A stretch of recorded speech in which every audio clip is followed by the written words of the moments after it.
Hello, Brobs. We're back with more books.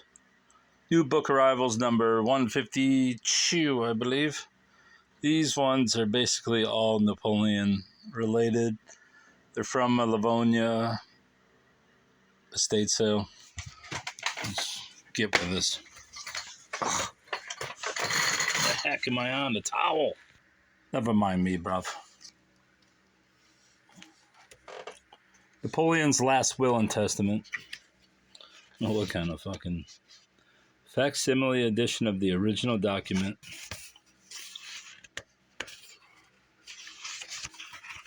To be honest, I don't know much about Napoleon.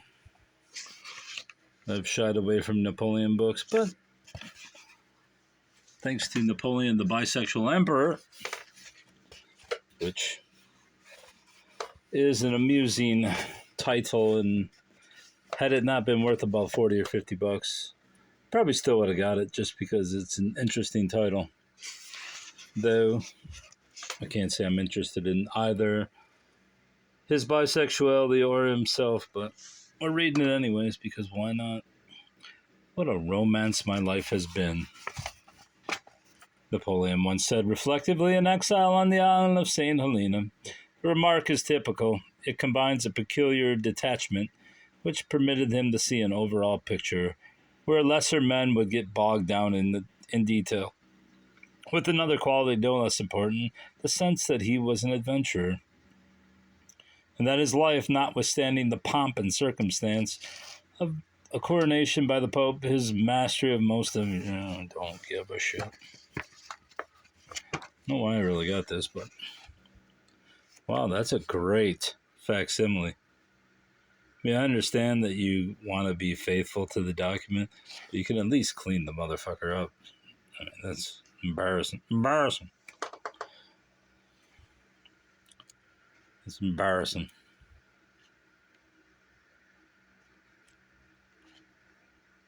All these are embarrassing. Embarrassing. Embarrassing. Embarrassing. Embarrassing. I can't look at that. It sickens me. The Age of Napoleon. Oh, what's in here? What do we get? Some extras? Divorce of Napoleon and Josephine. Damn, she passed out. Poor little gal. The Last Supper. Engraving by Chasselet, romanticizing the Last Supper of Josephine and Napoleon. At the Tuileries, Count de Beausset lifts the Empress from the floor where she has fallen in a faint upon hearing the Emperor's decision to divorce her. Did not know they were divorced. Honolulu Yacht Harbor. How did she do? Rip out half the pages to another book? I wish you all a very happy holiday season, Bill. I think she did. What did she do? All these pages come from?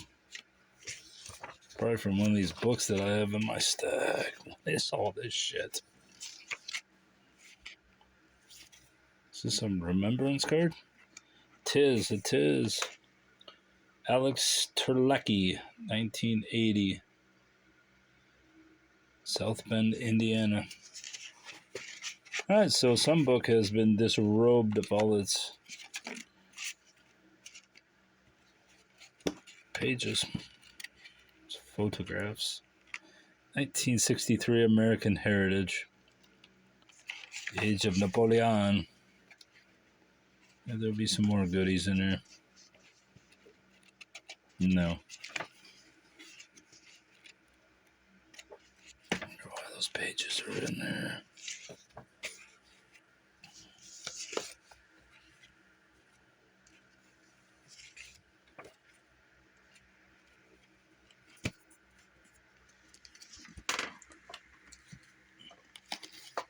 At the Court of Napoleon, Memoirs of the Duchess de Brantes.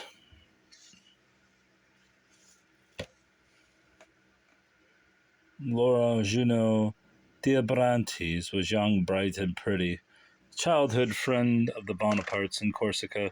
She knew everyone in Paris. When at age 16, she made a brilliant marriage to the dashing General Junot, governor of Paris. She became one of the foremost hostesses of the era and played a major role at the flamboyant court of Napoleon and Josephine. In those golden times, social life, so rudely interrupted by the revolution, flourished again, giving her a chance to dazzle at ball after ball. Sounds exciting. There she is, Marie Louise, and the King of Rome. Portrait of Juno. Portrait of Laura Junot. Janot. Janot. Look at these fops.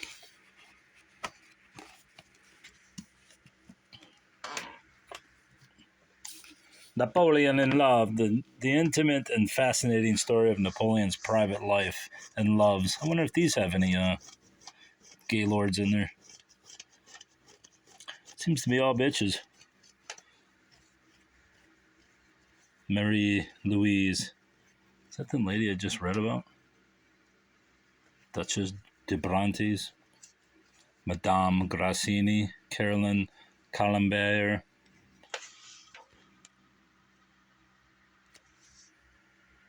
Josephine. Millie Georges. The intimate, fascinating story. See if they mention any, it needs but a minute to love. Look at that fucking guy. Hey, my baby. The Emperor and the King. The Archduchess. The parting of Josephine and Napoleon. I will see you, my bruv. Look at that ugly bitch.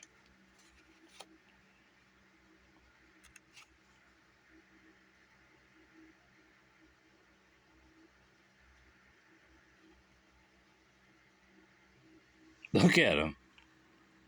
Looks like he was in Oasis.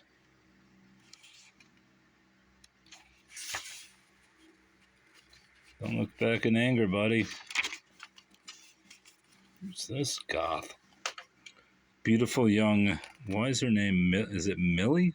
The hell is MLLE Georges acting in Lucretia Borgia?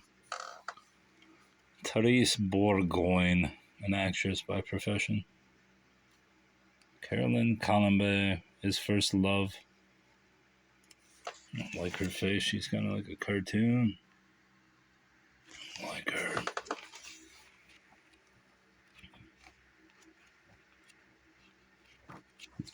I don't think there's an index or a glossary.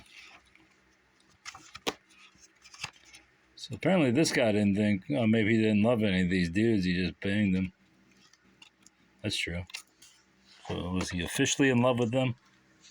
Who was kind and gentle to him as a gaunt, awkward, lonely boy, and whom he was to remember even while awaiting death in his terrible isolation at St. Helena.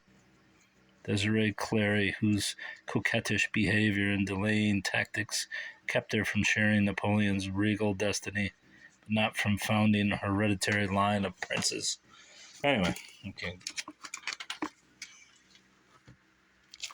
Napoleon, a biography by Andre Castelot. To Sandy with Love, Arn.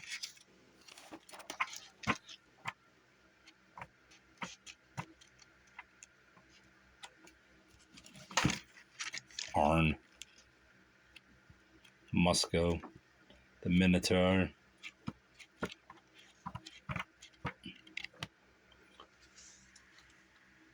In order to make Napoleon live again, I have made a special effort to find unpublished or forgotten text, so that I might enrich the narrative with details not generally known. Above all, however, I have tried to recreate the setting of the most unusual life story of all time. Napoleon lives.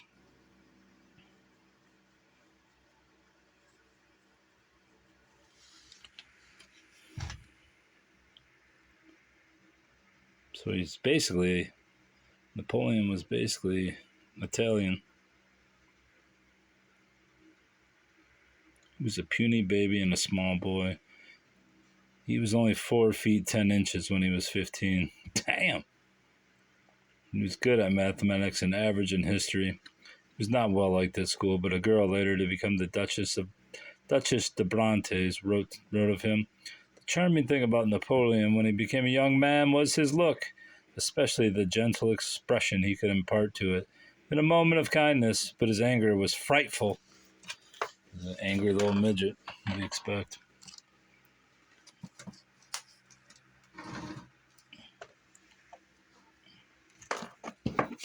The French Revolution and Napoleon.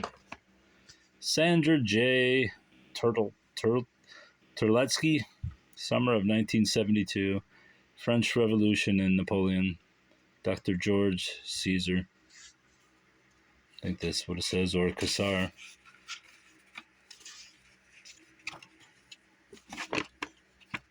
No. Frightful amounts of highlighting. That angers me. This is more a textbook, I think, so what's it matter? And there's the underline, the dreaded underlining. Napoleon in Paris, Maurice Guerini. Who is this Terletsky? That's who Phillips must be. She must have became Terletsky. Or she must have become Phillips. Phillips. Whoa, we got something. That's what I'm always looking for. Who the hell is this Neil Diamond? My God. For Neil, the quality lives on. I didn't know if a cool summer evening would become a hot August night. I was curious, how would Neil Diamond act on stage? I don't give a shit about Neil Diamond.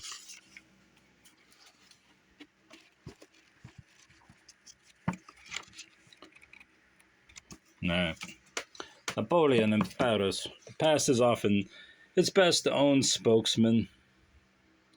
Its own best spokesman, despite the good intentions of historians. Too commonly, when we come to history secondhand, we lose sight of the humanity within past eras, movements, and ideas. This series has been conceived. Alright, that's not even this book. Napoleon, 1812. It's a nice painting. Napoleon's invasion of Russia is one of the most dramatic events in history. It occupied only 6 months, June to December 1812, and during that period, nearly 500,000 men died. At the start, Napoleon was at the height of his power. At the end, he faced the destruction of his empire. He had lost the greatest campaign he ever attempted, and the largest army he ever commanded. Why did he invade Russia? Why, in spite of his early successes and the capture of Moscow, did he fail? He described the Battle of Borodino as the most terrible he ever fought. The burning of Moscow was as great a disaster for him as for the Russians. Then began the famous retreat and the destruction of the army by a combination of cold, starvation, exhaustion, Cossacks, and partisans. Only a handful escaped over the Beresina. There he is. Look at these guys. I wonder why they lost.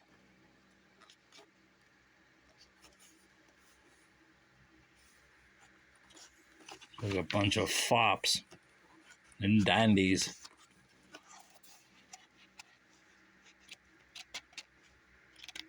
This book's only 150 pages. 182 pages. Why Napoleon failed. The Marriage of Josephine.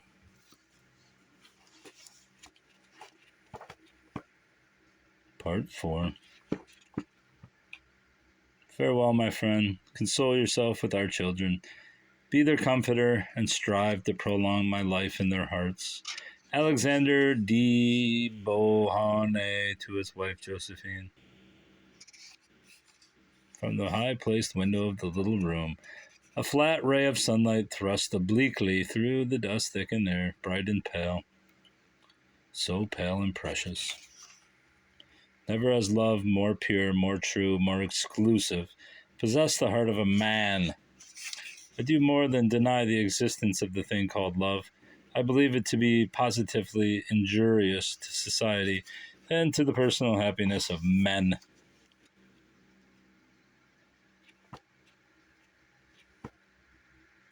Think of me, write to me. All right, I will write to you, Josephine. Josephine, Ernest John Napton, Napton, Empress Josephine. Empress Josephine, first wife of Napoleon, had a spectacular career.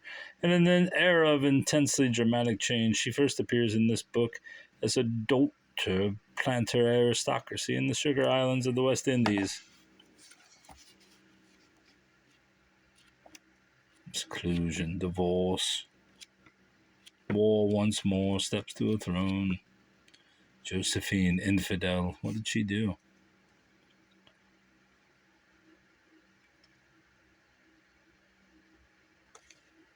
Oh, what she did. Oh, she cheated on him?